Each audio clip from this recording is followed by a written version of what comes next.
All right, what's up, everybody? I don't know why I'm small on here. Can you guys hear me? How's it looking? Yeah, I'm not even seeing no comments. Let's see. Let's play some music. Let's get some music on here.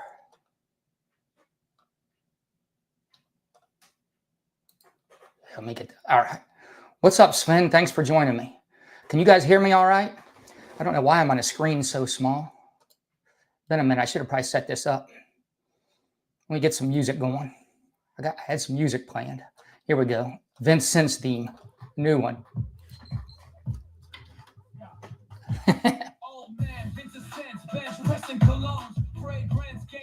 Appreciate you guys showing up.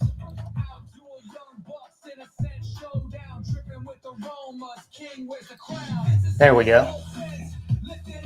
All right, I'm trying to figure out how to send the link to Michael here. Let's see, invite. I'm gonna go to his Instagram.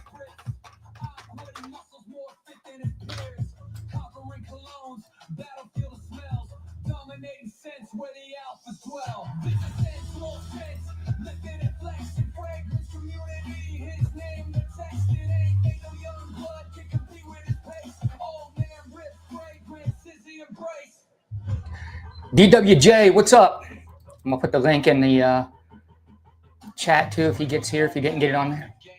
What's the scent of the day? What's everybody wearing?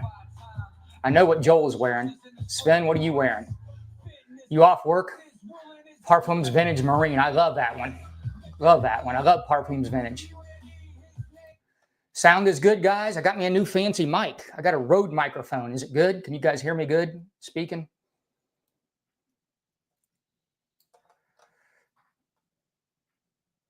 Off work today, Sven? CK1, Christine, thanks for joining. I take it you guys can hear me, right? Yeah, I got a lot from Parfums Vintage, Sven. I got quite a few. I like that house. They're just so expensive. Chris, what's up? What it do? Smells like Invictus Aqua 2016 on steroids. What's up? Thanks for joining us, Diego. What's up, brother? What's your scent of the day?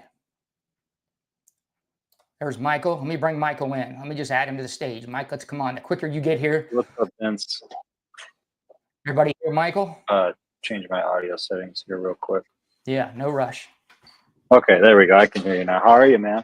All right. You can hear me good. We don't have none of that buffering stuff. This is actually working out. This is meant to be. It's happening. No problems. That's awesome. What's your scent of the day? Today's scent of the day is Thameen's Carved Oud. Really had to go boss mode on him today. And I really enjoy this one.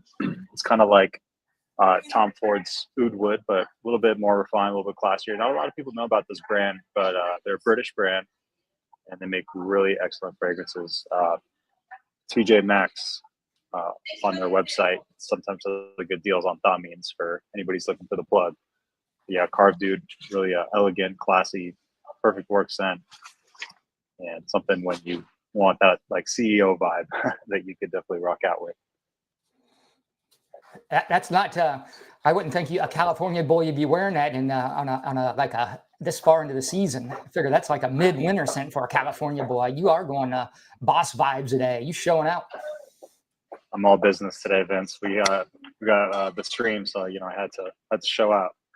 What? Where are you at now? You're not in your usual position. What are you doing? Where are you at? No, I'm not at my usual place. I'm working with this marketing guy. He's helping me with some marketing for my music or whatever, and he kind of forced my hand into having a meeting today at a different location. So he's kind of a character. So I'm still evaluating if I'm going to continue working with him. But yeah, he kind of dragged me out to a different location. So I'm not at home right now, but definitely still have time. Still definitely want to do the live stream. So wasn't going to miss out on the opportunity. All right, appreciate it. What are you in, like a restaurant or a coffee shop, or you by a pier, some fancy, like some fancy hotel lobby? Well, yeah, I keep it bougie, but no, I'm just like in like a restaurant in like a corporate area, basically. No, well, I'm not surprised. Corporate area.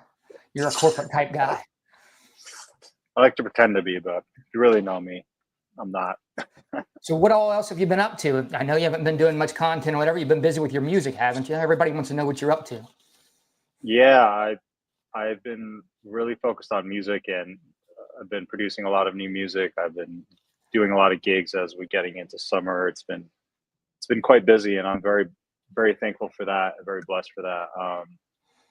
I have taken a bit of a step away from the content, just kind of not exactly sure that I need to be spending so much time doing that right now. The passion for fragrance will always be there, and I think always has been really. But I watched the video that kind of changed my thinking about the way I was spending my time and the way I'm devoting my energy a little bit. And it kind of compared life to a video game where you have your main quest line and you kind of have side quests. And if you get too caught up in doing the side quests, it kind of takes you off your main quest.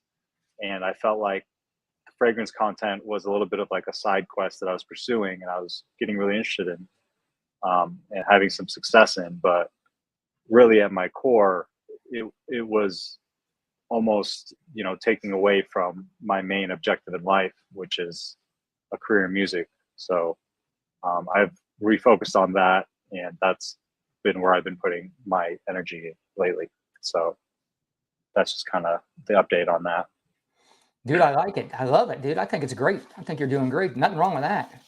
That's what I tried to I do at the beginning of the year, but I got drawn back into this fragrance addiction or whatever. You're succeeding at it, having more balance in your life and pursuing happiness your own way. Well, there is a part of me that I feel a little bit bad about it because I spent some time and I got, organic people to subscribe and watch my content or whatever. I built that connection, and now I've sort of abandoned them, I feel like. And I know that there are people that legitimately enjoy watching the content that I make, and it makes their day better. And I'm not really providing that for them. So I ideally I can continue to hold myself to an even higher discipline, and I can also make some content alongside the other stuff I'm doing, and just continue the personal development to where I can, maximize my time and discipline even greater to be able to do both. So Yeah, yeah. I think everybody understands, especially you're here right now. So if anybody's a fan and they're here, they're going to hear this and maybe on the replay at least if they're not here now, and give some clarity or whatever. Yeah, if you could just jump in and do one every once in a while, I think I'd kind of keep people happy. But you got to worry about yourself and keep yourself happy. And it looks like you're doing that, man. From I've chatted with you a little bit, and I think you're doing great. And Matt Lusk is in here. I'm trying not to ignore you guys in the chat too much, but I got a guest on. I want to talk to Michael, so I hope you guys don't get mad if I miss some of your questions or don't stay on them. But yeah, you seem really chill today and real focused and composed. I like the way you're the vibe you're giving. It's super chill today, but focused. I appreciate it. Thanks, man. And I really appreciate you having me on. How are you doing? Any updates with you and your life? What's going on? I got a bad night's sleep. Ideally, I haven't had this bad of a night of sleep. I don't know what was going on. It was a terrible night's sleep. So I was worried like, oh, great, I got a live today. I get a little bit anxiety when I schedule these lives, but honestly, I really didn't worry about it too much. And I feel like I'm in a good headspace. And I got that kind of like sleepy, tired, like a good feeling. Like, I don't know, sometimes when you're kind of really tired, you're like in a good mood. I kind of feel like that. I feel like I'm in a pretty good mood, even though I am tired. Like I had to like throttle back on everything I was going to do today at the gym and all my events just because my sleep score and everything was just horrible. The amount of hours and it was the worst score I had in a while. And it wasn't like I was worried about being alive or anything like that. It was I have no idea what it was or whatever. Who knows? I've had a few bad nights this week, so something's going on. I got to figure out what it is.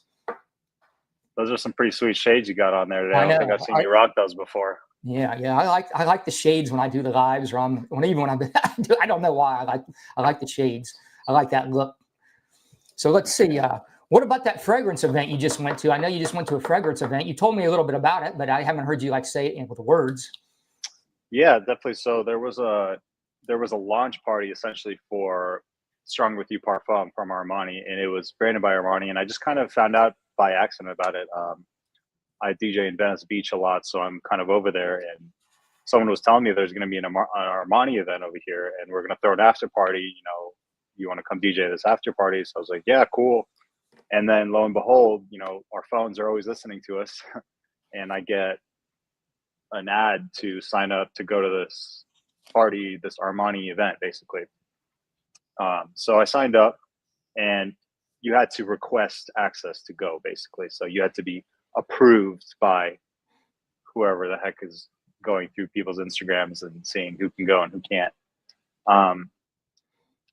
So the event was free, but it was more like, unless you were somebody like a VIP or a celebrity or known in some way, you were kind of like an extra on a movie scene type of thing. Like, you were just a filler in their crowd. So there was an indoor part of it, but only the VIPs could experience the actual indoor part of it, which is where the most interesting part of it was. Outside, you're just basically, there was going to be a concert, a performance at some point through the night. Some guy named Benson Boone. I've never actually heard his music before. But yeah, it wasn't, it kind of left a little bit of a sour taste in my mouth, I'll be honest. Some of the employees and stuff just kind of, there was a snobbishness going on, and I really didn't like that. And I don't like to think like I'm better than anybody, or like anybody who's a human being is better than another human being. That sort of like ego, like nose to the ceiling type thing, which can kind of happen with some luxury products and designer brands, and like a little bit of snobbery. And it just made me rethink a little bit about, why am I putting an Armani product on my body? You know, why am I allowing that to be a representation of myself? Is that a brand that I really feel like, quote unquote, deserves to be a part of my life and who I am and whatever? And so I just started having some of these thoughts. But there was a cool turn of events, and I saw Neeb Aromatics in line, and he was kind of hanging out with all like those like young TikTokers, Fragrance Knowledge and all those guys. And they're all like maybe 5 or 6 years older than them. They're in their early 20s. I think he's like closer to maybe my age, like 30, 31 or something like that. And I just shouted out like, yo, Aromatics for life, whatever, just trying to show him a little bit of love. And he was really cool. He came up to me, said what up. He was super friendly, really down to earth kind of guy. And he hooked me up with a bottle of, I believe it's called Zandal. What's the name of it, Vince? Yeah, that's it. You got it. It's a Zandal or something like that, X-Zandal. Yeah. Yeah, and it was really amazing. Vanilla kind of rum type combo. Really fantastic, kind of mind-blowing. And I love that. Yeah, it was shocking. It was, I think, his best one so far. So really generous of him. Really nice of him to be so humble to like come over and say what up, even though he didn't know who I was. And it really made that event special, and kind of turned it from kind of a negative to a positive. So I'm really grateful for him for making my day. Yeah, I've seen Neeb on his comments and everything, hand out like just like, I mean, he was doing content with it, but he handed it to like some lady, like how he smelled in a car in traffic, and he handed it to like the worker. I don't know if you've seen that video. And I got a feeling he goes around and handing out stuff and is really generous, I think. At least that's the impression I get, or whatever. I don't know. I'd like to meet Aromatics. I'd be thrilled by that. I watch his content. I like him. I trust his nose. I mean, he's a little bit, you know, he's selling stuff, but I trust his nose. He's pretty honest. You know what I mean? Mm-hmm. With that, let me go to the chat real quick. Mike, I'm not, Matt Lusk out here cracking jokes. I'm not going to the chat too hard. Sorry, guys, because we're having a conversation here. Thanks, David, for showing up. He's out here with a Cryptomint. I do a Cryptomint. Some do a love. Taste and Sense with D Boogie. Check out his channel. D Boogie's cool. Christine's still here. Andy's here. Thanks, Andy, for stopping in. Thanks, everybody, man. Appreciate you guys. Don't mean to, Christine's talking about an F sleep score. I think you told me before you don't sleep very well. Christine's saying it's hard to be busy with work and do YouTube and work. Yeah, I think Michael's been pretty busy with work. He's cranking out work more, which is a good thing. I like what Mike's doing now with his life. I think it's smart.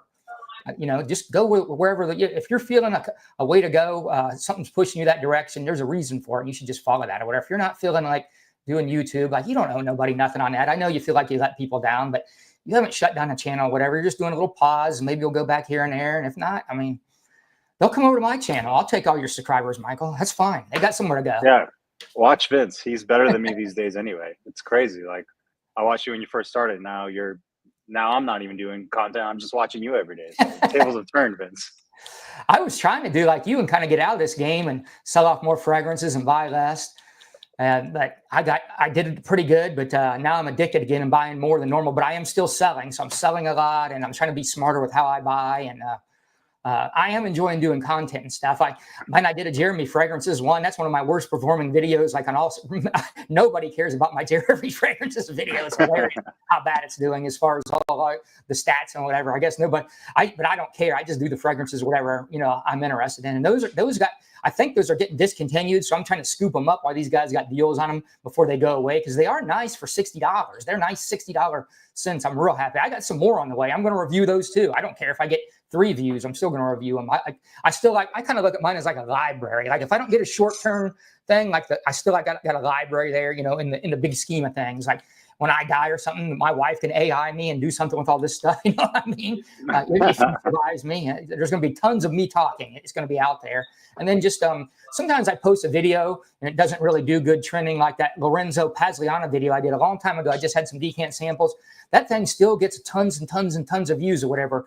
Just because somebody they click on it and they see it. And it's just one that was just a sleeper. It didn't do good, but just gets consistent things. And I've had a few of them like that just kind of sit there and people, go back to them. So I kind of don't look at it as like a short-term thing. It's just I'm creating a library here and I don't even really care. You know what I mean? I'm just doing what I want to do or whatever. I'm not trying to like buy all the hit fragrances and say, here's the new, whatever. I don't really, that's not what I want to do. So I'm not going to do that, but that would get me more views. I know it'd be better for the algorithm or whatever, but I just don't feel that that's not what I want to do. So I just kind of do my own little thing. And it's definitely not good for the algorithm and YouTube though, but whatever, that's what it is.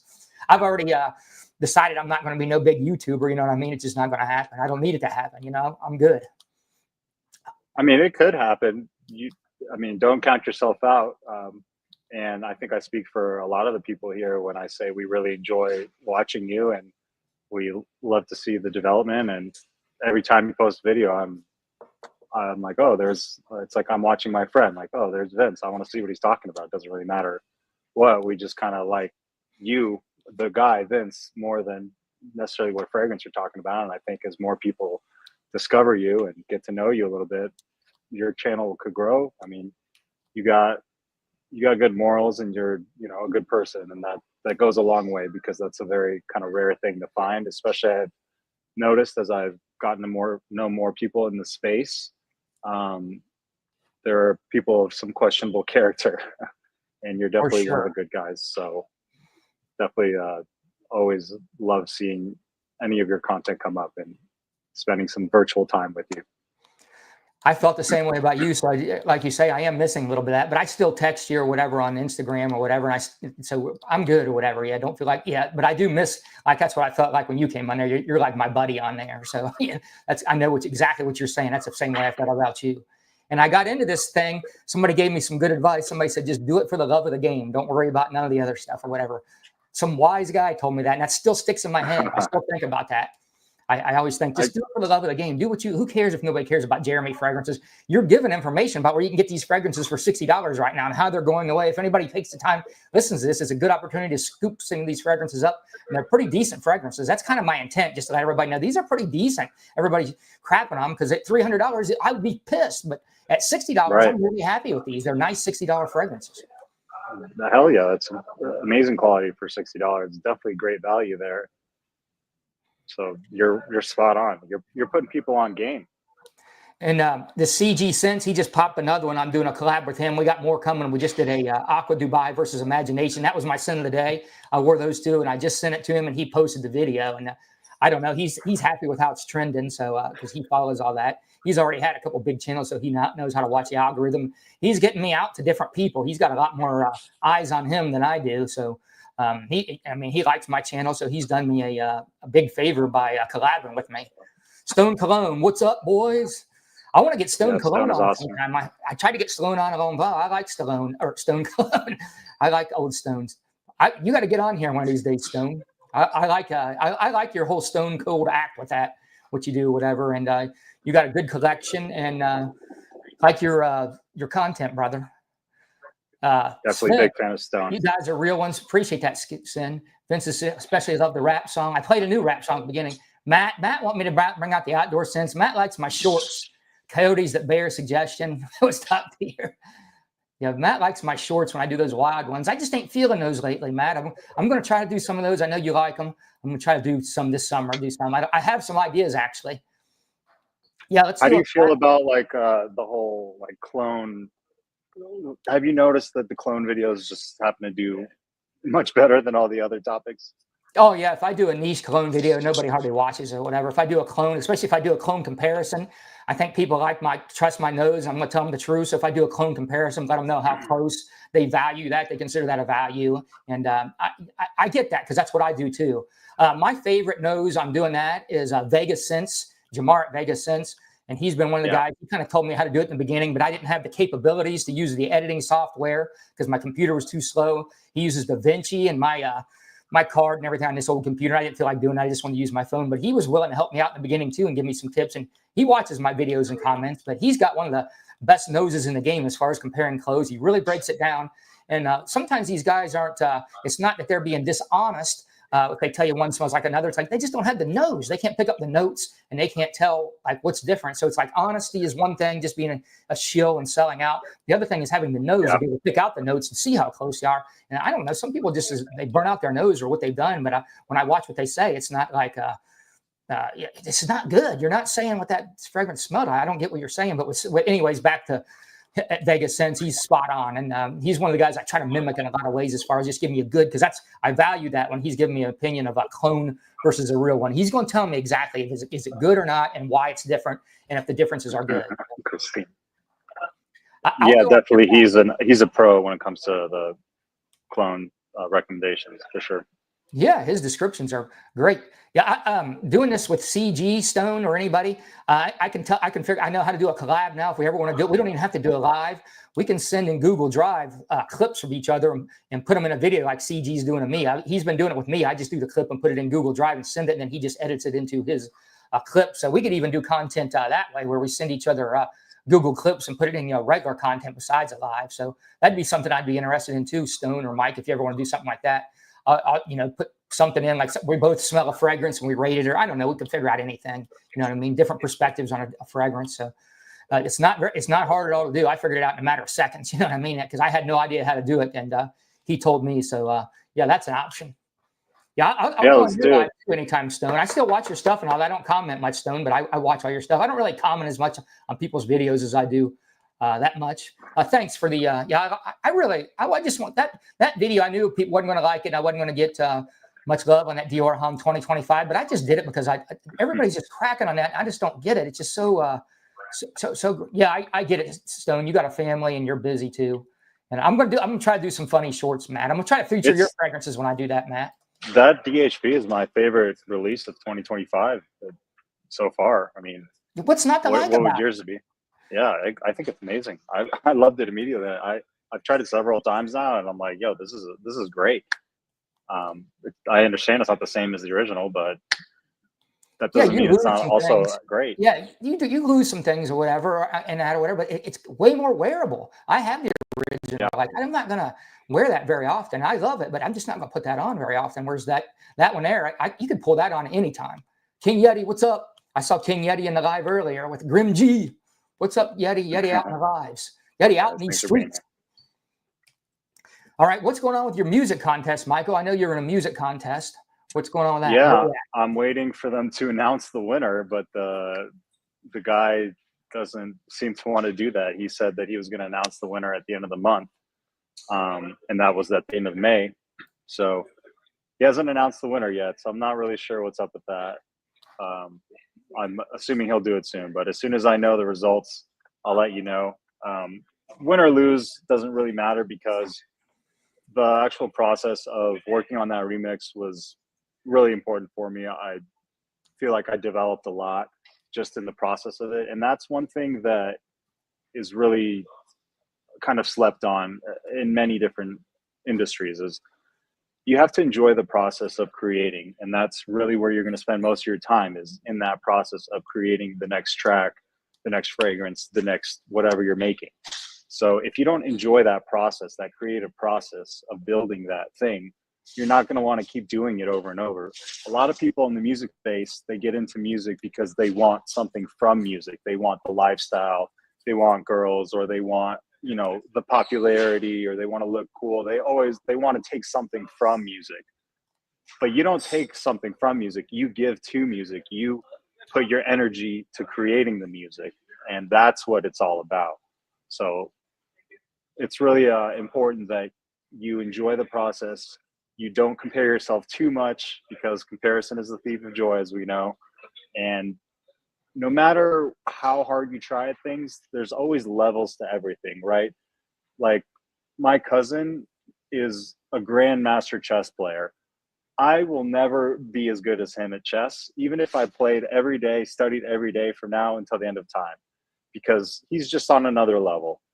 And the same thing with music production, the same thing with a fragrance channel. There are just levels to everything. So you got to be a little bit humble and realize, okay, even if I'm not the greatest, I don't need to be the greatest. I just need to be the greatest version of what I'm capable of. And that's all you should really be concerned with. So, win or lose, the remix competition was a great experience. I grew as a producer, and it's already helped me create the next 2 tracks that I've done since then. So it's all good, and I'm excited to keep going. I'm in a really good mental space, really good discipline right now, and I really appreciate like having supportive people, like the people in this chat right now. I know several of them, very positive, supportive people. You're always supporting me. You have my back. You never made me feel guilty for not making content for a while. You just always have my best interests, and those are really the kind of people that I value. So thank you for, you know, bringing that energy, and let's keep going, brother. Let's fucking send it all the way, you know, inertia, keep it moving. Dude, that was like a go back and watch this live. There was like that little spiel he just went on there about 4 or 5 minutes. You can take so many good things that the positive attitude he had, what he just said there. He just gave all kinds of successful tips in life right there. He just broke it down. There was all kinds of positive things said over there. Mike, you're in a good space right now. That was real focus. You said a lot of great things there. I can just tell you're on fire right now, man. Keep it going. Don't worry about this YouTube stuff, man. Keep doing what you're doing. If you fit this in, you fit this in. So. Yeah, I love what you just said there. You said a bunch of good things, too many for me to even rehash. Let me go back in the comments. David likes clones more when they are a great frag, introduce a slight twist. Longer he was around frags, the more he views most clones as slight twists, whether a swing or a miss. Yeah, I could say that too. That's what I kind of actually like it when they do some kind of a twist in a different direction. But I'm not mad at 1-to-1 either, and I don't have to get some expensive fragrance. I'm looking at a 1-to-1. I ain't mad about that. Thanks for stopping in, Stone. You got to go. You're taking off. Grim G's in the house. What's up, Grim G? Grim G is the king of lives. There's CG, the one I'm collaborating. CG's got the channel. If you guys ain't watching CG, you got to get on CG. He's got the channel. He knows what's up. Thanks for having me on again there, CG. That video was great. Hey, so I've already had you do this a few times. You've correlated music and fragrances. Can you do that again? Tell me one story. Are you tired of doing that every time I get you to do that? I just like when you say that too, how you because for you who just joined, like Michael's into music or whatever, that's his thing. And I like sometimes he's into fragrances too. He can correlate, fragrances and music. So I've asked him to do it. He's done it for me every time. This is probably his 4th time I've had him do this. So if you don't want to do it, Michael, don't do it. And every time you tweak it a little bit different. So it's going to be different this time than the other times you say it. It's not the same. No, I'm happy to talk about it. It's something that's really interesting to me, and I think it's maybe going to be interesting to viewers as well. But a lot of the same reasons why I am really into music is the same reason why I'm really into fragrance. There's a lot of parallels. It's just one is the art of basically the ears, and one is the art of the nose.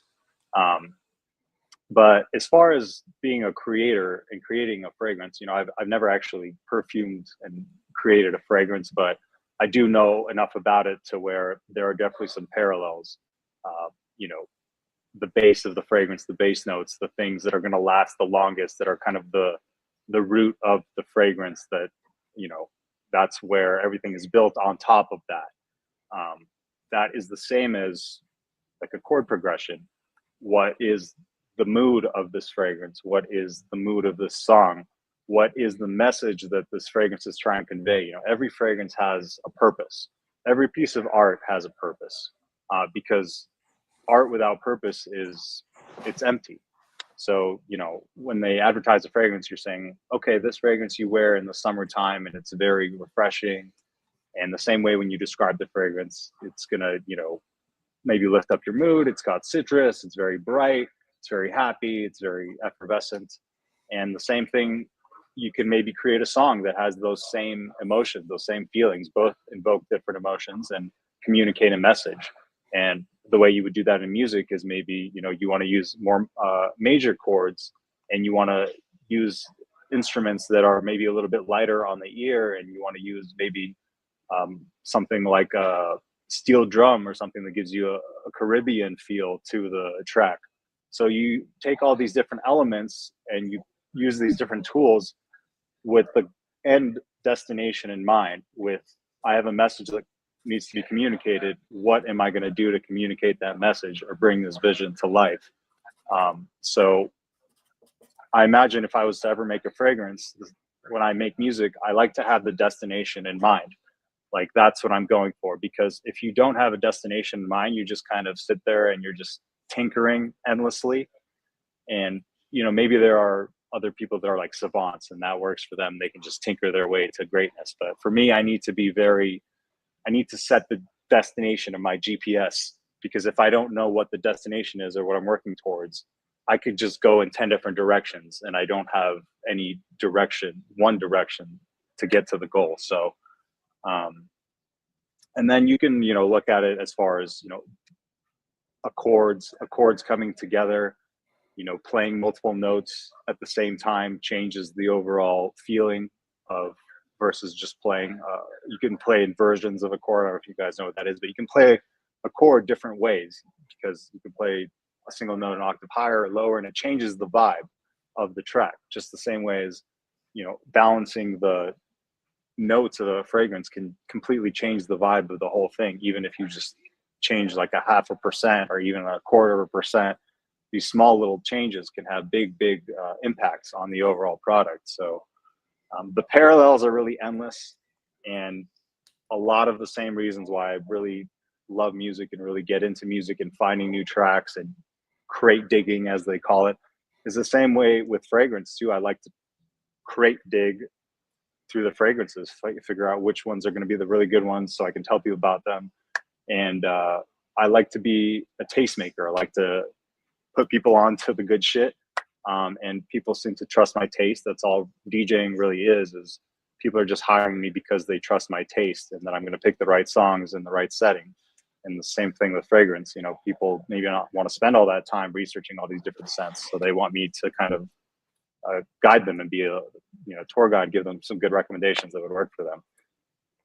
I hadn't considered that, even though that's pretty blatantly obvious, but that's what a DJ is. They're trusting you're going to play good songs of music, and that's a huge part of it. For whatever reason, I hadn't even considered that, but that's basically what it is, right? I don't know why I hadn't considered that. It's crazy.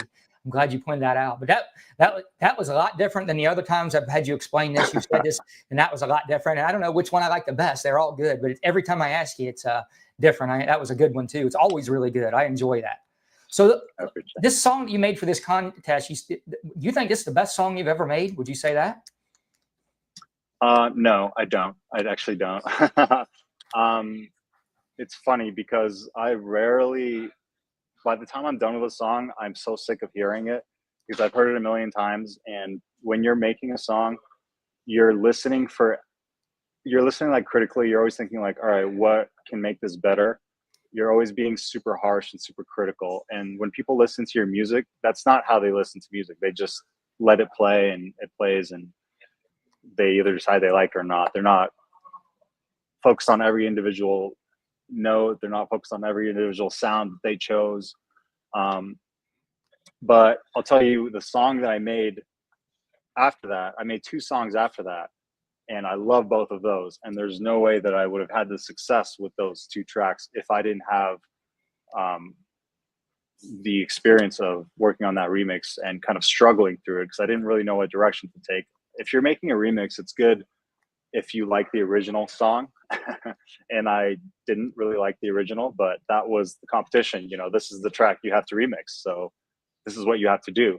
And that was an interesting challenge in and of itself. Like, how do I take a track that I really don't like the vocals, I don't really like anything about this track, but yet this is the track I have to remix. So it was a good challenge. And again, I really felt like it helped me grow as a producer.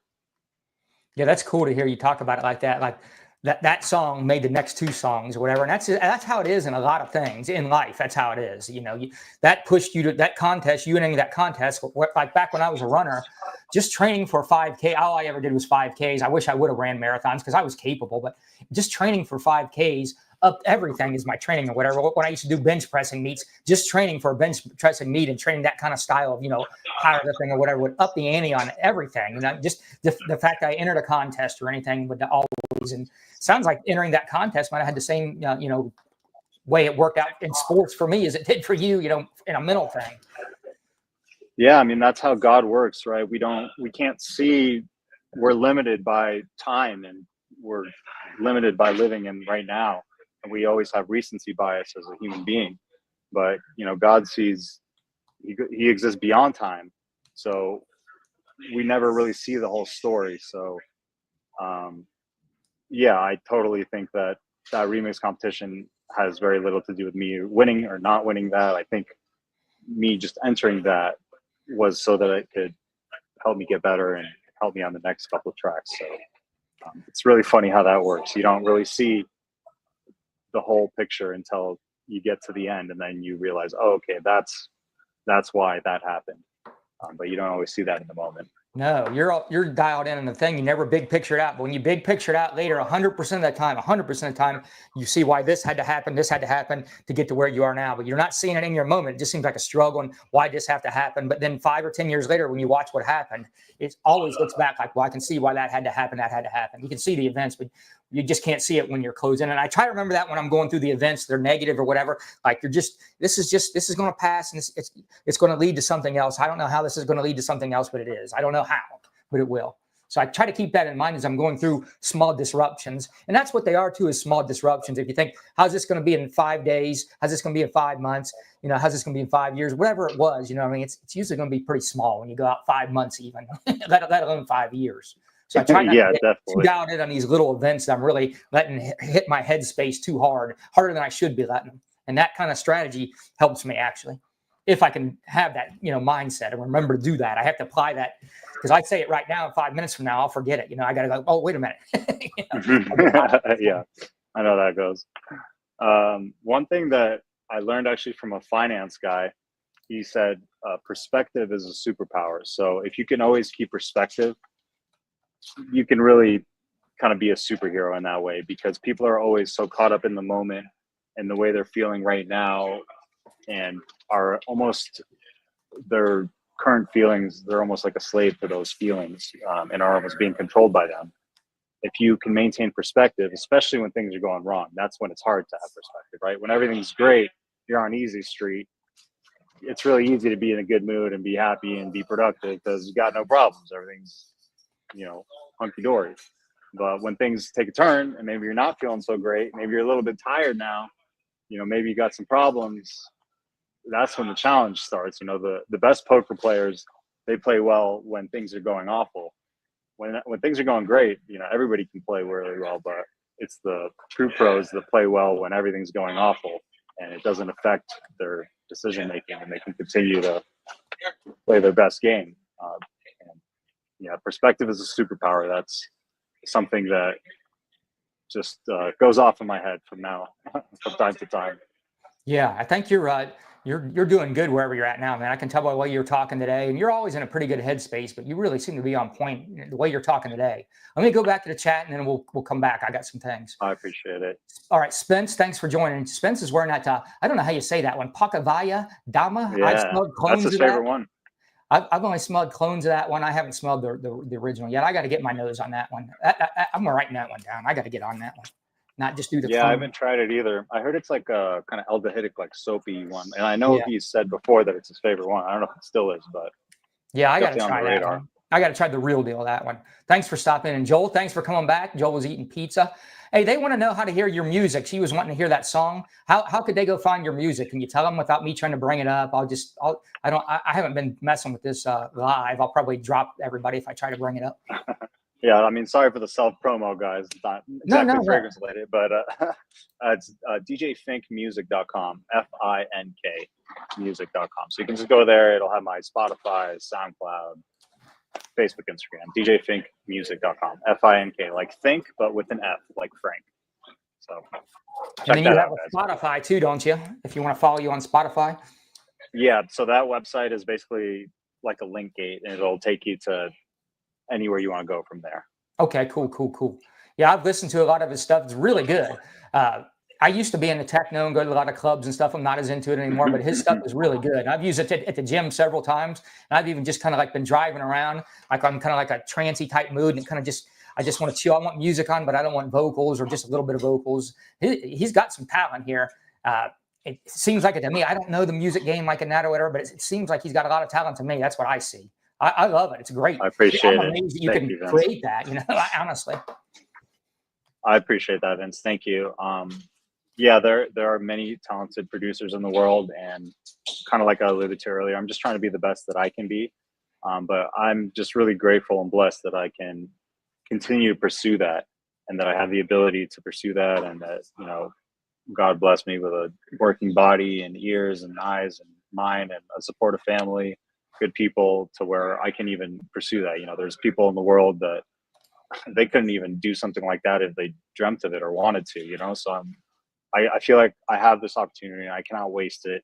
I've been giving a blessing, this opportunity. So I need to honor God and to honor my family, and need to do that. And I'm sorry if I'm like coming across overly preachy to people. I know it doesn't always resonate with everybody, and I try not to be like too preachy about stuff, but I've just been really dialed in with the mindset. Yeah, I'm liking it, brother. I'm having fun with it. I like it. I think people are liking it. I'm liking it. So David says, best to live in the present. The past can be depressing, and focusing on the future can bring anxiety. All we have is today. That's another thing I live by. I find people just looking back at the past, and that all it is, because you're always going to make better decisions. And then I have a lot of looking ahead. I'm more of a looking ahead guy. So I create a lot of anxiety because I'm looking ahead. I always like to be like worst case scenario, or think about what I need to do. And I get a lot of anxiety because that's the way I live. So I have to remember not to do that. So that's a good point. That's what I live by. Looks like Joel's ordering some fancy pizzas out here, which I expect that out of Joel. He's wearing fancy fragrances. He's got to eat fancy pizzas too. Grim G likes music and fragrances. Grim G's out here cruising on Harleys. He's an Ohio boy, another Ohio boy. And David's an Ohio boy too. We got some Ohio boys in here representing. Oh man, need my Cali fam to come out and match the energy. Sven's not far away. Sven's just one state up there in Michigan. It's good to see everybody here. So let's go to another topic, Michael. What's the first fragrance memory you can remember? Like, what got you started with fragrance? What's the first thing you can remember? What got you started? Yeah, thanks for asking. So the very first memory I think I have was Liz Claiborne Curve, which I know is actually, for a lot of people, one of the popular ones from the 90s that almost everybody had. At least it felt like everybody had it. It was my brother's bottle. I would steal it from time to time. And after that, my mom, bless her heart, she's into the fragrance game, which is kind of how I got into it. And I'm a little kid, and so she was buying me some nice stuff that she found at TJ Maxx. TJ Maxx has been a part of my life for a long time, I guess. So back in the day, really my first couple ones were Curve, and then Versace the Dreamer. I was rocking Versace the Dreamer as like a 6th or 7th grader to middle school, which is pretty wild to think back on at this point. But that's what I had, and that's what I was using. And from there, it was Mont Blanc, Legend, and Individual. So that was kind of like my rotation in the beginning of the journey. How old are you at this point when you're rocking that rotation right there? So Legend and Individual was more freshman, sophomore year of high school. Before that, it was basically like the Dreamer and Curve. And a little bit of Axe. I feel like when I was in middle school, Axe pretty much took over the whole world. And so everybody was using Axe. So those were kind of the first ones. I was born in '69, so mine go way back. My sense or whatever. You like Polo Green. I remember when Polo Blue, like it was the first blue fragrance. Like, what's this blue? And then after you saw blue fragrances and like Chaps, just and Old Spice, all that stuff was out. But all the Ralph Lauren's and stuff always had, and then Jacquard Noir. By the time I got to grade school, and Jovan Musk. Yeah, Jovan is actually still in rotation. Like Jovan's still making fragrances, but Jovan actually, I got a hold of some old school Jovan fragrances a guy had, and they're really nice. They were nicer than I remembered them because I couldn't appreciate them as a kid. But I watched this guy. He's got a YouTube channel. He talks about Jovan fragrances a lot. He likes niche stuff, and they were actually it was good perfumery of Jovan back in the day, and Avon. Avon is what I'm thinking of more too. Avon is they had a lot of really old, and they're still in production now. I got a little sidetracked there. I'm talking more about Avon than Jovan, but Avon is what I'm talking about. A lot of their old stuff. Let's see. I'll check some of those out. I'm not even going to try to say this. Vince, grab a sample of Les Noble's Essences Neurotic. It smells great, and I can smell it. All right, I'm going to write it down. That's why he's the sensei. Oh man, yeah. If you're not on his Instagram, if you want to see a bunch of fragrances, check that one out. Halston Z14 Platinum started a journey. So that's going to be my next question. Let me go through the things. So get teed up for that one. Like, what fragrance really sets you off? Because he answered it really good. Pop Sense, thanks for stopping in. What's up, Pop? Let's see. 69 shouts out. Always like Curve Wave. Yes. Jovan Musk, 8th grade. Yes. I was thinking about Avon. So all that Jovan stuff I said, turn that into Avon. Close enough.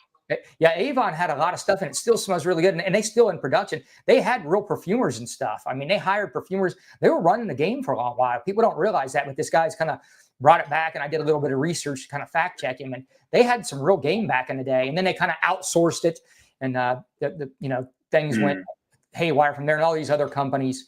So Swengali sees you're locked into. Grim G likes seeing all these fragrances. Somebody called us a couple of brothers in here, seen a couple of brothers. I saw that comment back. I'm not doing good on the comments. I'm sorry, guys, on that, but I'm trying to focus on Mike and get his time or whatever. But I'm not trying to ignore you guys. I hate it when I'm in the chat and people ignore me. So I hate that. I hope you guys don't feel bad that I'm doing that. I'm just not good at doing both, talking to him and watching the chat. And this is not even a hard chat to do. Like, I don't know how some of these big guys do it. So if I missed you or I didn't say nothing, I apologize. But I see all you guys in here and I appreciate it. Really appreciate you guys. And let's see, Grim G's out here getting a workout in and listening to live. I do that a lot too. I listen to lives and multitask. I'm rarely just sitting there like watching a live, even when I'm on Michael's lives, like I'm checking stuff out. Pop Sense has got a live coming. I think tomorrow night he's got a new fragrance, Pop 45. It's Reflection 45 clone from Barrett Fragrances. It's Pop Senses. Right. Avon had the Cradius bottles. Yeah. Google retro. I'm going to write that down. Google retro Avon bottle. Yeah, do some retro Avon research, man. They were running the game for a while there. I know you kind of remember them. They seem like a joke now, but they really weren't. They really had some high end stuff going on, and I smelled some of them. And they were really nice, but nicer than I remembered. So, yeah, I think they're kind of laughed at nowadays, and they still make product. There's still Avon out there, but I don't think it's as good anymore as what I hear is like the old stuff, obviously. Yeah, I wasn't aware, so I definitely have to check that out. Yeah, they were old school back in the day. Like I think you ordered them from catalogs, if I remember, whatever. I think I had some Avon. I think my grandma was ordering Avon. Jamie Young's got Undeniable from Avon and Derek Jeter Driven. Yeah, those are good ones. Yes, I remember Undeniable. I had Undeniable. I actually don't have any Avon. I should start hunting down at least a couple Avon. I've got a lot of old school discontinued, or what do you want to call them, vintage fragrances. I got quite a few, actually. I don't talk about them much on my channel, but I have pretty good collection of those. At this point, I don't like that I have this mindset, but I put myself in this thing of I'm a collector now. So I've got these old fragrances. I've been getting these hard to find fragrances, and I don't necessarily think that's a good thing. I'm trying not to be into it, but this is better than a lot of things I was doing. Like when I'm buying these duos that don't hold their resale, whatever. These ones I'm buying them smarter now in these Facebook groups. They are going to hold their value better. That's undeniable. So at least I'm buying stuff that is going to hold its value better. I am learning that. They still smell good?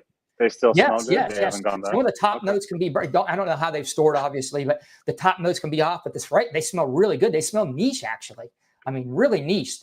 Whatever like they can't use the same, IFRA has toned down what they can use for certain ingredients like oak moss and things. Right. So they've had to use stuff they combine molecules to make it similar to what that was, but still can't, really be like what it really, what it was back in the day. Maybe it's not good for you though. Sometimes that's a thing too. Some of this stuff, But I don't think, not to be a downer, but I don't think that wearing this perfume on our skin is really that good for us, guys.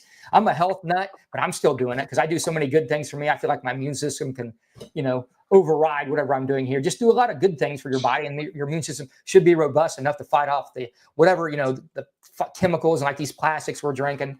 There's just no way around breathing air and drinking plastics. And I could not put perfumes on, but man, it's just such a soothing thing for my mental headspace and everything. So to me, it's like, it's kind of a trade-off there. It's a fun hobby. I'm getting soothing things, and, I'm doing other things to be healthy. You know what I mean? So that's my advice on it. Definitely. I feel the same way about it. I feel like it's definitely putting me in a more positive and more confident mindset. And just, you enjoy life more. At least I do when I have something nice on. So it outweighs the negatives for me big time. Yeah, it can be a good 10% better day. And that's a big portion, make your day 10% better. Fragrance can make a certain day 10% better, and certain day even more than that. If you have certain, we're going to talk about something on this. I don't want to jump to that topic too much or whatever, but okay, we'll talk about that, some fragrance experiences or whatever. But I got a bunch of questions written down. They're kind of leading, so I don't want to jump to that now. But okay. And then let's see, Pop Sense is going to talk about Wasp Pink. I don't know when that will release. And then D Boogie says, smell good, feel good. Yes, sir. And what else we got? No way I'm going to be the best mom. Grim G. Grim G's got a nice collection, man. If you're not watching Grim G, check out Grim G and check out D Boogie too. They got good channels. Okay. All right, let's go to this topic. You grew up in Colorado. Do I got that right? Yep, that's right. Where at in Colorado? So I grew up in kind of southeast Denver. My parents are immigrants from the former Soviet Union, and they immigrated to America in 1976. They moved right to Denver because at the time you kind of had to know somebody, and that's just where you ended up, wherever you happened to know somebody. So they knew one person that lived in Denver, and so they got out of the Soviet Union. That's the way it works, right? It's like a network, because I see that in Columbus. We've got certain ethnic groups and they network here. When I talk to them, that's the way it works. Yeah, it's pretty obvious, but not everybody knows that, I don't think. Yeah, so we, plus a bunch of other Soviet immigrants. I wasn't born at the time, but they and a bunch of others were kind of shipped off to this particular area of Denver. And that's where I grew up. And there is a bit of a community there. I was born in '94. I have an older brother who's 7 years older than me. And Denver was a really great place to grow up, I have to say. It's public schools are really good. There's a lot of outdoors activities that are going on. It was also a little bit different than it is now. Colorado's changed a lot since I've grown up. But really a fantastic place to raise a family, more so than LA, which is where I live now. But yeah, I'm really thankful for my time there. Shout out to my parents. They came from Russia with nothing, didn't even know how to speak English, just to give us a better life. And they worked their asses off. They built a beautiful house in Denver. They, worked for many, many years as good contributing people of society, and they love America, and I love America. And I'm just so blessed to be in this country. And I feel like because they came from a communist country and from a different experience, that I have that perspective that not a lot of people have. It kind of affords me an appreciation for how awesome this country really is and how good we really have it, which I feel like sometimes if you grow up here and you don't really know how crappy the rest of the world can be, it's really a blessing to have that perspective. Again, perspective is a superpower in that regard. So yeah, that's kind of the story of my background, how I grew up. And then I ended up going to the University of Redlands. Before you move on too far, real quick, come back to this. How did they get the courage to do that? They were just so motivated, like, we got to get a better life for our kids or whatever. Is that, because that's a big move. How did they get the courage to do that? Yeah. Was just motivation for you guys? Well, it was kind of a multitude of things. So I'm Jewish. I come from a Jewish background, and Jewish people in the Soviet Union were really frowned down upon because religion was outlawed. So they didn't really see Jewish people as part of their country. They saw them as outsiders, which is kind of the typical thing of Jews throughout history, always kind of seen as the outsiders, right? So they were treated like second-class citizens. And really at any time, there was no freedom of speech, no nothing. The government can come, take everything from you, throw you in jail. You have no due process. You have no rights. So they knew, my grandpa knew he was a genius. He's a mathematician and an actual genius. Um, he had that vision of, it doesn't really matter how hard we work here because they could take it all away tomorrow. We have no protection. We have no rights. And it was really his idea. He pioneered the idea of, let's go to America, a place that we don't know. We just need to get the heck out of the Soviet Union because it's not safe here for us, for our future, for our legacy. And he really had that vision. So he led that charge. My grandma was not interested in moving. There was a lot of pride in the Soviet Union. There was a lot of propaganda at the time, you know, telling how great the Soviet Union was, how the rest of the world was this awful place, how America, you know, there was a lot of anti-America propaganda going on there too. But he was a brilliant man, and he saw through the BS, saw through the smokescreen, and he pioneered that for our family. So it was really to my grandpa's credit that we ended up here. Yeah, you got your whole family trajectory to have been completely different if he stays there. Nothing like it is. So it was a big move. It's not easy to do. Put yourself in that situation. Wow. I mean, I wouldn't have been born because my parents met in Denver. They didn't know each other in the Soviet Union. They met in Colorado. So yeah, I wouldn't be born if he didn't do that. So thanks, Gramps. Appreciate you, man. Now, I had cut you off. You were saying something. We were going somewhere with your story, and I pulled you back to this. So can you remember where you were going?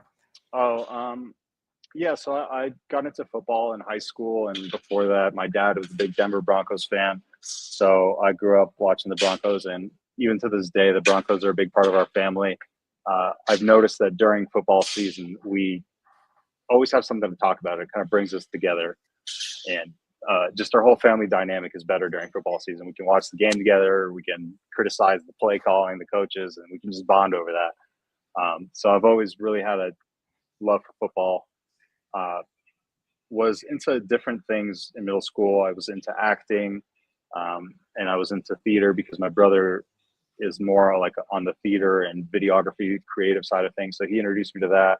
I started getting a little bit more like towards puberty and started, you know, liking girls a little bit more. And the theater kids weren't exactly like the coolest kids in school or whatever. You know, I wanted to be cool. I wanted to play sports. I wanted to be an athlete or whatever, which was all like a pipe dream because I was kind of like a short, chubby, out of shape fat kid at that point. Like, but my brother believed in me, and he was like, here's what we're going to do. You're going to run every day. You're going to do these exercises. You're going to go to this track, and you're going to do these exercises every day for like a year, and you're going to change your body. And I did it. And I really did change my body. My dad was really awesome. He was taking me to training I wanted to play quarterback. So he was taking me to different coaches to train me to play quarterback. You know, he was really invested in my development and driving me to do these different practices. So I'm really thankful to him for doing all of that. And I was able to go from completely unathletic, you know, fat, kind of awkward social kid to I'm starting 20 games playing varsity football in high school. So it was a really powerful lesson for me because what that taught me was everything is just about putting in the work and the effort and the consistency. And you can really achieve anything you want. You just have to believe that you can do it, and you have to do the work. And if you do that, it's really endless possibility of what you can achieve. So it was a powerful lesson for me. And I had a really great experience playing football in high school, made a lot of great connections, fell in love with the game, and ended up bringing me out to California. I got recruited to play at the University of Redlands, which is a Division III school. And That's how my you brother made was already living. California. You got that. That's how I made California. Okay, so I thought you just upped and moved, but you got that scholarship, and that kind of pulled you to California there. Okay, got it. That was where we were going to go next. Is what made you go to California? So that scholarship got you there. Yeah, my brother was already living in California at the time. What made him go there? What made him go there? Well, he went to Boulder for a year, and he was just like walking to class one day in the freezing snow, and he just had like an epiphany, like a moment. He's like, man, this sucks. Like, get me out of Boulder. This is miserable. So he starts researching places that he could possibly transfer, and he finds the University of Santa Barbara, and he's studying film at this point. So he's like looking at different schools that offer a film program, and he stumbles upon Santa Barbara. And I don't know who knows about the University of Santa Barbara, but it's legitimately like the most beautiful campus ever. Like, you're right on the beach. Santa Barbara is a paradise. It really is a paradise for people that don't know. Yeah, I don't know. Yeah, it's the most beautiful place in the world. It's the best place you could ever possibly go to school. It's like where people go to retire in California. So he was out there, then he moved to LA. We've always kind of talked about moving to LA. Going to UCLA was kind of a dream. I didn't get in there, but I had some other opportunities. I could have gone to, a higher division and played like Division I AA or Division II in different parts of the United States. But ultimately, I decided that I want to go to California. I need to be close to my brother. Me and him are a very close relationship. I don't have a big family, so it's really just me and him at this point. So it was important that I be close to him. Relationship, is that right? It sounds like you've always had one. He's been a great older brother to you, what I'm picturing from what you're saying today. He is. He's always been a really great older brother. Some older brothers, they'll pick on their younger brother, or they won't include them, or there's like weird dynamics with siblings. Yeah, mostly. I mostly see that. Yeah, and I think it's because we have a 7-year age gap, and also he always really wanted a brother, and he was always including me, and he's an awesome brother. That's so I'm awesome, very thankful. I'm very thankful. So Santa Barbara, is that like where Napa and Sonoma and all that is, the wine country down by? Because we flew into like what is that? The southern, not LA. You go south where all the national parks and stuff is. Muir Woods is down there. It's escaping me. That's what city it is down there. Down by all the national parks. That's where we flew into, and we hit all the national parks there. And we went to Napa and Sonoma. Is that around that area? It's a little bit south of there. It's a little bit closer to LA. It's like, I would say like an hour to an hour and a half north of LA. Napa, you're already pretty much getting into Northern California. So you have like the northern part, and then you have the middle of, which is like Fresno, where it's just like, there's nothing really. It's just like farmland there. Nothing really much to see. Right. And then you go under that, and there's Santa Barbara County, Ventura County. Then you get into LA after that. Yeah, we were north end. We were in the northern part, north of LA. Yeah, my thinking's off. It's lack of sleep and being old. But yeah, I really liked it. That's the only time I went to California, and we hit all that. We did that highway. We had a convertible, and we did that Highway 101 or whatever it is into like a Carmel by the sea and all that, where that golf course is at, and that aquarium was there. That was a really nice. And I'm a big Clint Eastwood fan, so we went all the way around I looked up all his haunts, like the jazz place he owned where he lived, his ranch, and we went to all these Clint Eastwood places in that town, and we drove, down that beach and that highway in a convertible, and then we hit all those national parks, all of them up in Northern California, and it was great. It was a great vacation. I was really impressed with that, and a lot of people have told me that I would really like San Diego. That's the spot for me. I need to be in San Diego, like just for outdoors weather and just outdoor recreation. Like, it's a great place. What about San Diego? Any thoughts on San Diego? You're pro LA? Yeah. LA all the way? Well, I am based in LA. San Diego is okay. It's cool. I just I don't really have anything to be doing there, but no, San Diego is a really beautiful place. It's further from LA than people think. Like, people think that San Diego is like an hour away. It's not. It's like 2.5 hours. It's a bit of a drive. Yeah, it's a big state. There. It's really long. Yes, you don't get nowhere quick when you're going down that state because it takes forever. But you're gonna come out to LA soon, and I'm gonna show you around. I'm retired. I got time. It's just time and money. I have enough to do both. I need to make it happen. We should make it happen. Definitely should make that happen. Not just talk about it. We'll be hanging out. Let's go up in the chat. I've been neglecting that. Let me go, and then we'll come back. I got some. We'll continue on this topic. Vince, I love San Diego.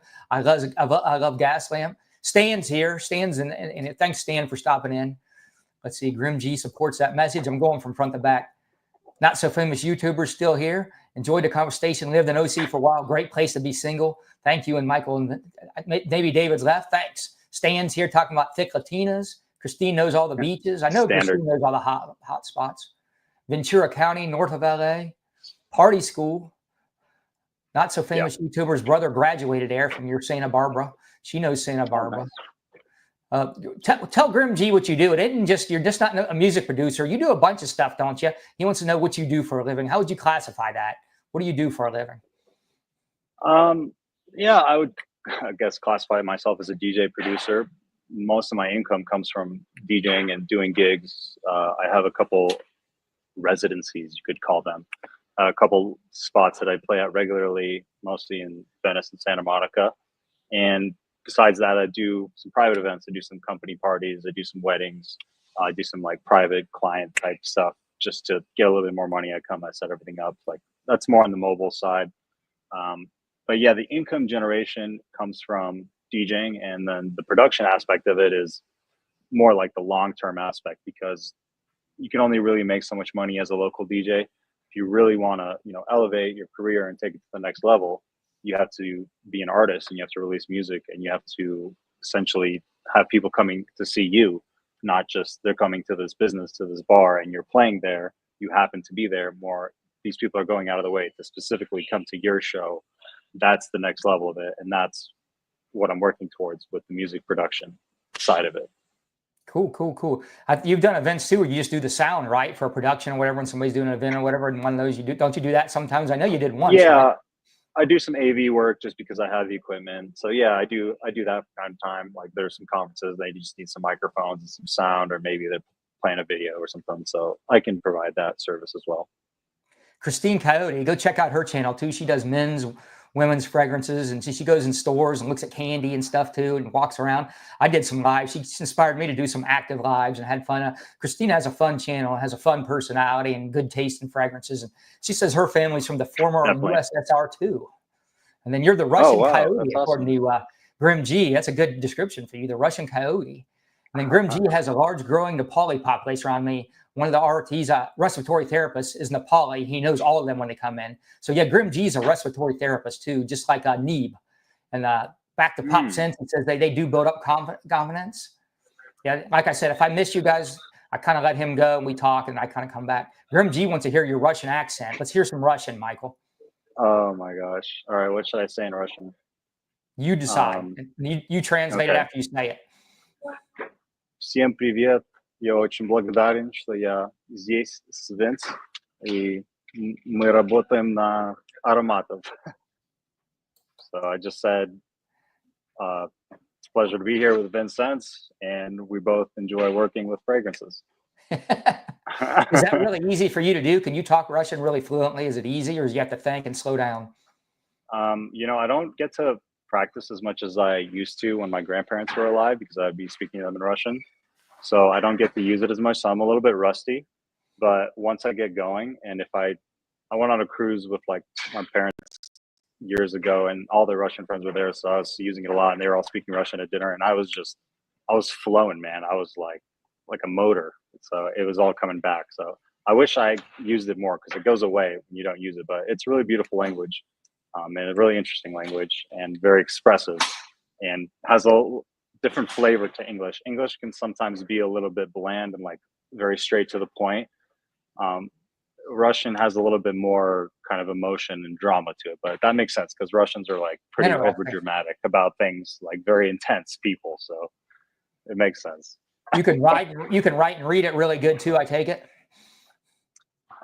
Yeah, I can read. Writing is less good, but I actually took AP Russian in high school and developed the writing and reading aspect of it a little bit, which was really awesome for me. So it's a beautiful language. I ideally like to find a Russian woman to get with so that we can teach it to our kids, because I don't want to lose that. But we'll see. You can't get everything you want in life, right? Yeah. Like Natalie came to me in a way my life worked out was really good, but I didn't see that it was going to go that way. I never pictured it, but it really went a good way. And I've had a great life or whatever, but I didn't, I didn't draw this up or whatever. And some of the things I did draw up, I had certain qualifications for a woman, and I was going to settle down on it. And she met a lot of those and brought us in or whatever, but still it just, wasn't exactly how I drew it up, but it turned out, it worked out really good for me. I'm really happy with how my life had went. Stan's over here writing in Russian. What did he write here in Russian? Translate that. You can see the chat. What's he said fat Latin Americans. How is Stan doing Russian? He's got the translate on. Stan, you don't know right now. He's doing. Look at him now. He's doing Spanish. What's going on? What is Stan knows every language. Yeah, he's working the Google Translate hard today. Yes, he has. Come on, Stan. You're not that talented, are you? let's see, Grim G wants a Russian woman and a Latina woman. He needs a couple women. One ain't going to do it for Grim G. I believe that. Pop Sense's Spanish is the same way. If he don't speak it, he loses it. The more he speaks it. Yeah, I pick up a little bit of Spanish on every Spanish vacation I come. By the time I leave there, I have just a bit. They're always mad at me. Like they cut the last vacation, they said, "You come here, you don't know no Spanish." I was like, yes, I always figure it out. That yeah, he goes, "You don't even take the time." I said, "Nope, I don't take the time." The phone does a lot. Yeah, they got mad at me a little bit. Christina, Long Beach to Catalina. Yeah, I love the highways out there. I do like California. Hey, Michael, it's about to rain. He's talking, is it going to rain out there where you're at, Michael? It's always sunny and 70 where Michael's at. It looks like the rain is building up over here. It is building up. A little cloudy. Yeah. We got sun and hot weather here. Now, Grim G has a healthy appetite with women. All right. So let me tell you my Denver experience. I only had one Denver experience. We just flew into Denver and we hit that national park right out there. It's like an hour outside of there or whatever. So we just got out of Denver and went there. But I love Rocky Mountain. What is it? Rocky Mountain National Park. Loved it. Yep, Spent a week there. That's the only time I've been to Denver. I just flew in there, went to the national park for a week, went back to Denver and flew out. But I love, man, it looks like it's full of Denver people. I talked to a lot of people that were from Denver. That's like a recreation area for them. It's so close.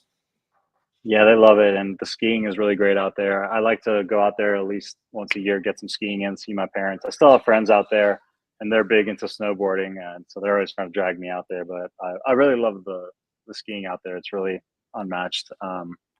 Still haven't skied in California, but why go to California when you got the Rocky Mountains, right? And you got a free hotel, as my parents like to call it, a free bed and breakfast anytime I want it. So I got to take them up on that. Yeah. So ski and snowboard, I'll talk about that a little. So there ain't much ski or snowboard in Ohio, right? We don't got big mountains, but where I worked at Honda, well, Honda's like 45 minutes from where I live. So for 30 years, I drove 45 minutes. If the traffic is good and the weather is good, it's 45 minutes, and that's going faster than the speed limit. Okay. So it could be a lot longer, you know what I mean? Traffic and all that, or weather. But so about 15, 20 minutes from Honda, away from my house, there's a ski resort, right? Probably the best in Ohio. So probably for 20 years, I got a membership there, and I'm cheap. When I get a membership somewhere, I want to get my money's worth. So I had it I knew how much I paid for membership every year. And I knew how many days I had to go there to get my money's worth to make it profitable to go there at Mad River Mountain. Shout out Mad River Mountain. So I got pretty good at skiing and snowboarding because I would go there 3 times a week after work. And then sometimes on the weekends, me and Natalie would go. And it's just a little hill, but you can still get pretty good if you just keep putting in the work and stuff. And so I started out skiing. And I liked skiing. It was pretty good. And then I seen everybody snowboard. And I was like, I'm going to get me a snowboard. And I was pretty good at skiing when I quit. So I got a snowboard, and I was pissed the first day. I was falling and getting off the lift and everything. I was hating. I was like, why did I should have just stuck to skiing. But after I learned how to snowboard after a while, like the skis, I would bring the skis and say, I'm going to get those out every once in a while. Guess what? I never got the skis out. I just like the board better. I'd bring the skis, think I'm going to ski, but I enjoyed the board more. And I got pretty good out there, going 3 times a week for a couple hours at a time. You get pretty good. Even if you're just doing the run there is probably like, I don't know, 120 seconds, 3 minutes or something, depending on how sideways you go. So it's not a big run. You're on the lift longer than on your run, obviously. But I still got pretty good at it. I was even taking it so serious. I was doing a lot of yoga and stuff for balance, and it did translate. I was getting good with balance. I was doing a lot of hot yoga. Actually, I used to do that hot yoga. It was like 90 minutes in a real hot yoga. That was harder than like wrestling practice, football practice. It was really hard. But I like the challenge of that. I loved it. I did a lot of that actually. But that hot yoga, you can hyperextend because you get so flexible there. You can extend too much with your back or whatever, and you can really pull something. So you have to be careful from overextension on that hot yoga. And I learned that the hard way a couple of times. Yeah, hot yoga is not for the faint of heart, for sure. No, I wore a heart rate monitor a couple of times. They didn't. They were like, "Oh, we don't like electronics," but I said, "I got to see what my heart rate is here." Whatever. Man, it'd stay it would never even go under like 130 beats a minute. It would just stay elevated the whole time. Just that heat, your body finding that heat. Just those simple exercises, it exhausts you in there. You wouldn't think it would, but it does. You think yoga is easy till you're doing it, and then you're doing it. Then when you add heat on top of it and humidity, and it was rough. I don't do that. Vince, I don't want to rush you, but I got maybe like 5 minutes left. Okay. No. Get to another meeting. But all right, let's wrap this up. Let's talk about what's a couple hidden gem fragrances you found lately. Ooh, some hidden gems. Yeah, definitely. So recently, Toomey's Continuum has been popping up at the rack store. So $30, it's like fantastic. It's not really the season for it necessarily, but as far as value goes, as far as, performance, overall profile, and quality, it's really unbeaten. I'm a big fan of Toomey's whole line, really. Me too. So I like that line too. If you are looking for something like pretty masculine, kind of like woody, a nice like tobacco, a decent amount of complexity in there as well, and their stuff lasts. Like they have some sort of patented technology they claim that makes it last a long time. Whether or not that's true, I don't know, but yeah, it does go for a good 8 to 10 hours on me. So yeah, if you're kind of over the whole sweet kind of fruity trend or whatever, the vanilla trend, you can maybe check that one out, and it's a little bit different. Other than that, the one that comes to mind would be Purple Suede. That's kind of Did been you a new get that one pickup. in? You got it now? Yeah, I really like it, man. Try that. I definitely need to try that at the winter. It's like an ombre leather 2.0, really. It takes that ombre leather and adds a little bit of lavender, a little bit of hyacinth.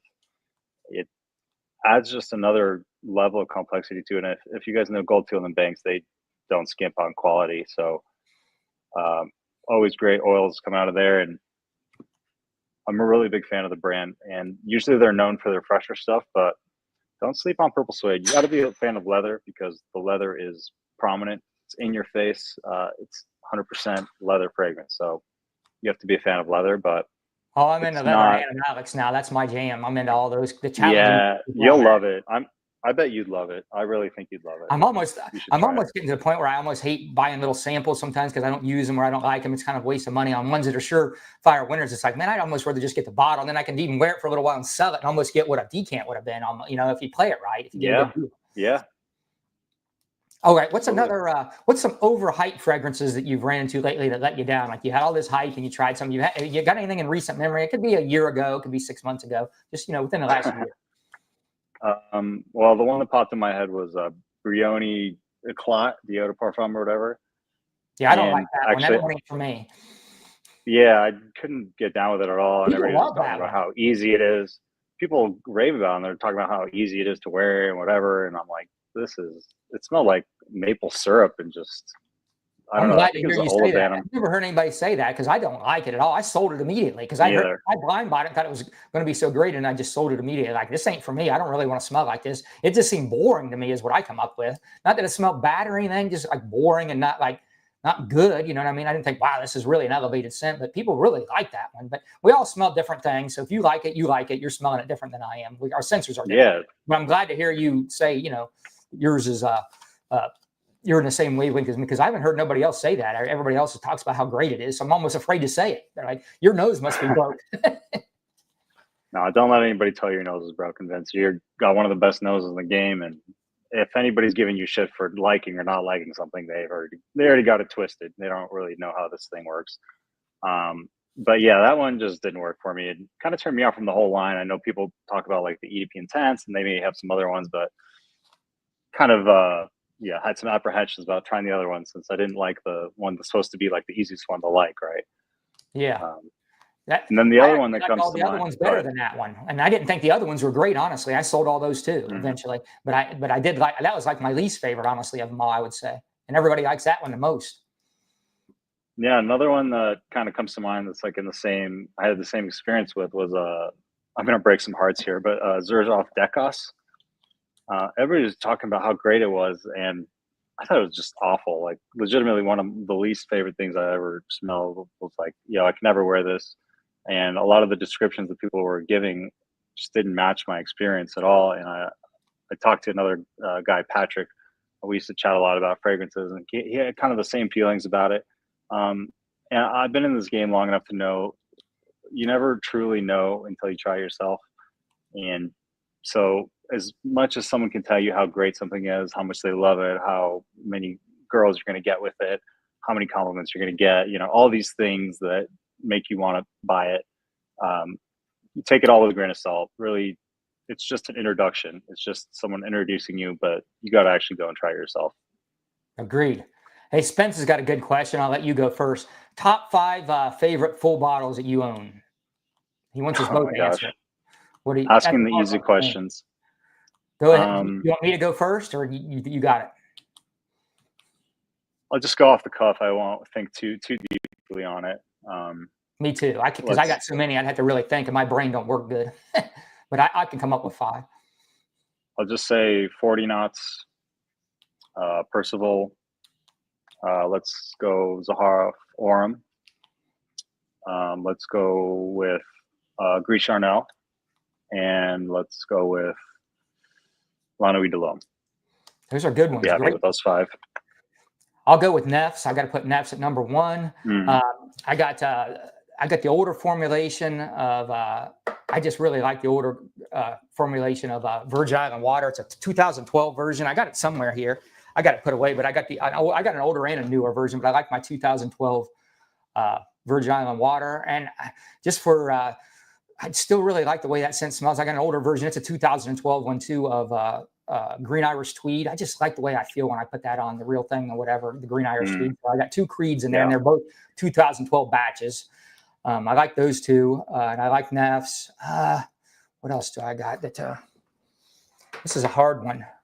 I really like Mana too. It's in that same line, the Nefs line or whatever. It's part of that Prestige collection. That's up there too. And the presentation on that bottle. Man, I don't know. My memory's not working good on what all I have that I like. It's going to be mostly winter scents too. I'm into winter scents more than I am summer scents at this point. I'm getting kind of bored with freshies and stuff. Let me think. So I'm thinking of something winter. I need one more. I don't even know, man. Some tobacco or something. Yeah, but I don't know which one's my favorite. I got so many of them. I don't know. I'm going to stop at those 4 for I'll come up with another one in a little bit. Don't stress too much about it. Yeah, I know I got more. I have to pull up and think about what I have. But yeah, I actually like a lot of my God of Fire clones. As far as I love that fragrance, man, and I like my clones, but it's not my favorite fragrance. I got a lot of. Why didn't have a Dua in there?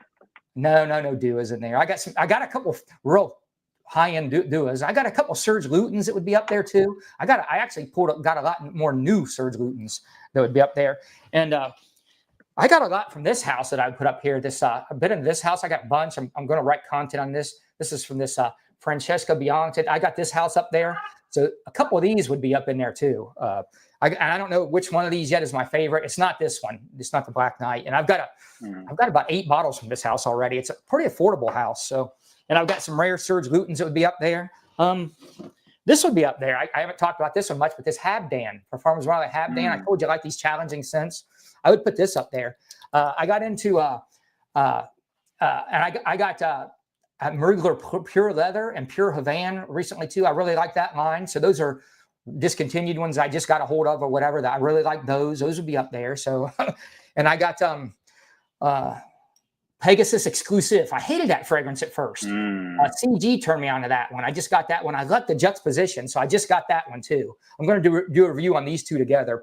Those 2. I know we're in the summer scents and all that right now, but I don't know. I'm liking these scent profiles. I want to talk about these. So there's a lot of. It's hard for me to decide or whatever. But right now, I'm really liking everything from Amawise. So I've got a few Amawise I like, and it's debatable on which one. But I'm really liking a lot of stuff from Amawise. And I've got a lot more 10 milliliters than I got full bottles. But I like about everything from that house, except for anything in the interlude line is the only thing I don't like from Amawise. I don't like anything in the interlude line. I don't know what it is about that line, but I've tried a bunch of them. I mean, I went through the house, rare and discontinued. And I like just about everything else, even some of the real weird ones. But there's something about with those notes in that interlude line that just don't really work for me. I really don't like none of them. And those are the ones they're kind of known for that everybody likes, which is kind of weird, you know?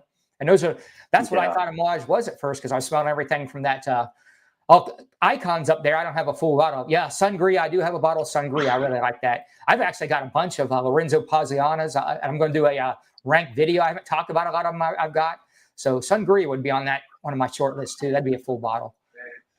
Summer Hammer. I just go with the Dua version, man. I like the Dua version of that. I can live with that.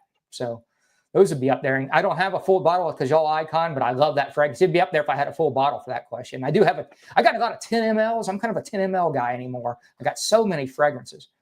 Best Niche House Bath and Body Works for Christine.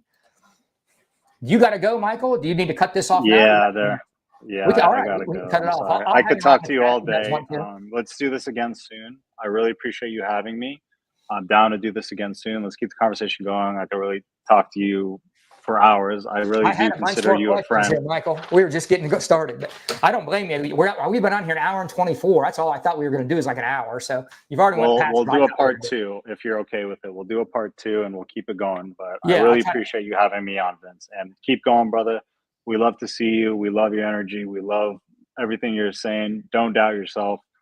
Just send it twice as hard, man. We love seeing you. You're doing great, and you're just going to continue to get better. And I can see your channel really, really taking off the next year if you keep at it. And it seems like you're enjoying it again. So yeah, we'll see. Nothing but the best for you, brother. Just for the love of the game. Let's go out with the Fragrance Fraternity. Before you take off, let's hear your Fragrance Fraternity song. Here, I got you a song. Oh, sick. Song. Let's go. Hell yeah.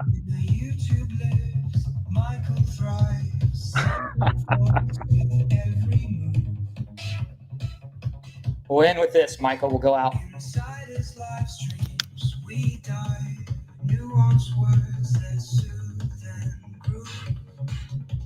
Come on.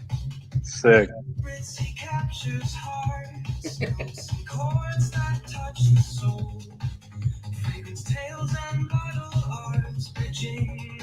All right, you guys have a good night. Appreciate all you guys stopping in here. Mike, thanks for giving me your time. That was great, man. Keep doing what you're doing. Thanks all you guys for stopping in, man. It was great. And we'll do a part 2 to this. See you guys. See you soon, guys. Yeah.